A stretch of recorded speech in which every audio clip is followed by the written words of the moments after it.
नमस्कार दोस्तों, स्वागत है आपका हमारे channel divine knowledge and eternal peace पर। क्या आपने कभी सोचा है कि जब हम सोते हैं तब हमारा मन और आत्मा कहाँ जाते हैं? क्या नींद सिर्फ शरीर का विश्राम है या यह एक ऐसी रहस्यमय यात्रा है जो हमें ब्रह्मांड और आध्यात्मिक मंडलों के करीब ले जाती है? आज हम बात करेंगे नींद के धार्मिक रहस्य और विभिन्न धार्मिक ग्रंथों व गुरुओं के विचार के आधार पर इस गहरे विषय की क्या विश्लेषण है, क्या विवरण है।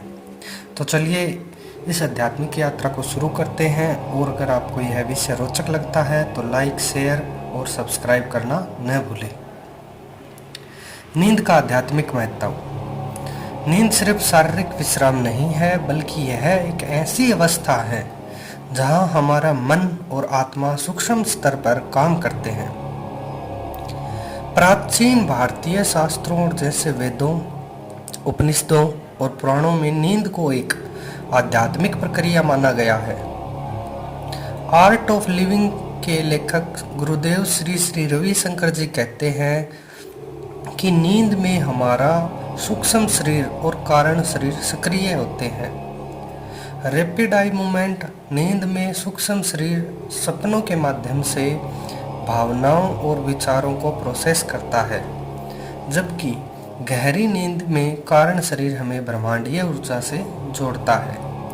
उपनिषदों में नींद को सुषुप्ति का आधार कहा गया है, जो आत्मा की वह अवस्था है जहां हम बाहरी दुनिया से अलग होकर परम सत्य यानी ब्रह्मन के करीब पहुंचते हैं। मांडुक्य उपनिषद में कहा गया है कि सुषुप्ति में हमारी चेतना उस शुद्ध अवस्था में होती है जहां कोई द्वैत नहीं, केवल एकता होती है। नींद में ब्रह्मांड की यात्रा।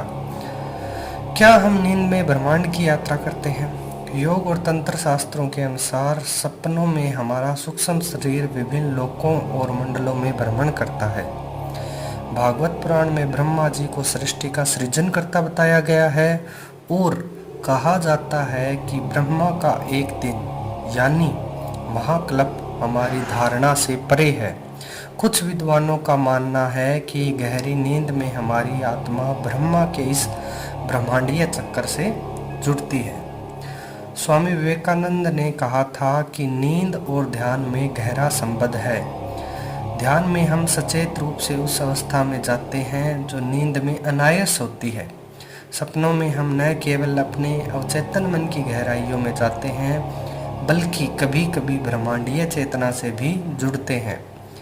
कई साधकों ने बताया कि उनके सपनों में उन्हें गुरु या देवीय शक्तियों के दर्शन हुए, जो उन्हें आध्यात्मिक मार्गदर्शन देते हैं। धार्मिक मंडल और सपनों का क्या संबंध है फिर? हिंदू और बौद्ध परंपराओं में मंडल आध्यात्मिक चेतना के प्रतीक हैं। तिब्बती बौद्ध धर्म में माना जाता है कि सपनों में हमारा मन यंत्रों और मंडलों के माध्यम से देवीय ऊर्जा से जुड़ता है। तंत्र शास्त्रों में कहा गया है कि नींद के दौरान हमारा सूक्ष्म शरीर विभिन्न चक्रों, मंडलों की यात्रा करता है, जो हमारे शरीर के ऊर्जा केंद्रों से संबंधित है। सद्गुरु जग्गी वासुदेव कहते हैं कि नींद एक ऐसी अवस्था है जहां हमारा मन सीमाओं से मुक्त हो जाता है। सपनों में हम उन स्थानों पर जा सकते हैं जो हमारी सामान्य चेतना से परे हैं।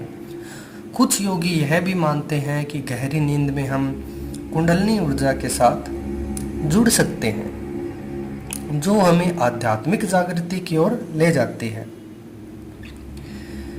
वेद और उपनिषद में लिखा है, मांडुक्य उपनिषद में नींद को 4 चेतना अवस्थाओं में से एक बताया गया है: जागृति, सौपन, सुषुप्ति और तुरिया। सुषुप्ति वह अवस्था है जहां हम परम चेतना से जुड़ते हैं। भगवत गीता में भगवान कृष्ण कहते हैं कि जो व्यक्ति अपनी इंद्रियों और मन को नियंत्रित करता है वह नींद में भी आध्यात्मिक सुख प्राप्त कर सकता है। स्वामी शिवानंद ने तो यहाँ तक कहा था कि नींद एक प्राकृतिक समाधि है।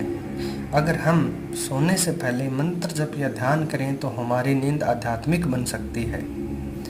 उदाहरण के लिए ओम हम हनुमते नमः मंत्र का जप करने से मन शांत होता है और नकारात्मक विचार दूर रहते हैं। नींद को आध्यात्मिक बनाने के निम्न उपाय हैं जो आप कर सकते हैं। सोने से पहले मंत्र जप। ज्योतिष शास्त्रों में कुछ मंत्र सुझाए गए हैं, जैसे हर हर मुकुंदे, राम शिव, हरे राम शिव। ये मंत्र मन को शांत करते हैं और गहरी नींद में मदद करते हैं। दिशा का ध्यान। वास्तुशास्त्र के अनुसार सिर को दक्षिण या पूर्व दिशा में करके सोना चाहिए, क्योंकि यह सूर्य की ऊर्जा के साथ सामंजस्य बनाता है। ध्यान और प्राणायाम। सोने से पहले 5 से 10 मिनट का ध्यान या अनुलोम विलोम मन को शांत करता है और आपको गहरी नींद में ले जाता है। सकारात्मक विचार। सोने से पहले भगवान का स्मरण करें या अपने इष्ट देवता का ध्यान करें। इससे आपकी नींद सकारात्मक और आध्यात्मिक बनती है। दोस्तों, नींद न केवल हमारे शरीर के लिए ज़रूरी है, बल्कि यह हमारी आत्मा को ब्रह्मांड और आध्यात्मिक मंडलों से जोड़ने का एक माध्यम भी है। धार्मिक ग्रंथ और गुरु हमें सिखाते हैं कि अगर हम अपनी नींद को सही दिशा में ले जाएं, तो यह एक आध्यात्मिक यात्रा बन सकती है। आपको यह वीडियो कैसा लगा कमेंट में ज़रूर बताएं। अगर आपने अभी तक चैनल को सब्सक्राइब नहीं किया है तो अभी सब्सक्राइब करें और बेल आइकन दबाएं ताकि आपको हमारे नई वीडियो की सूचना मिलती रहे। धन्यवाद। मिलते हैं नेक्स्ट वीडियो में।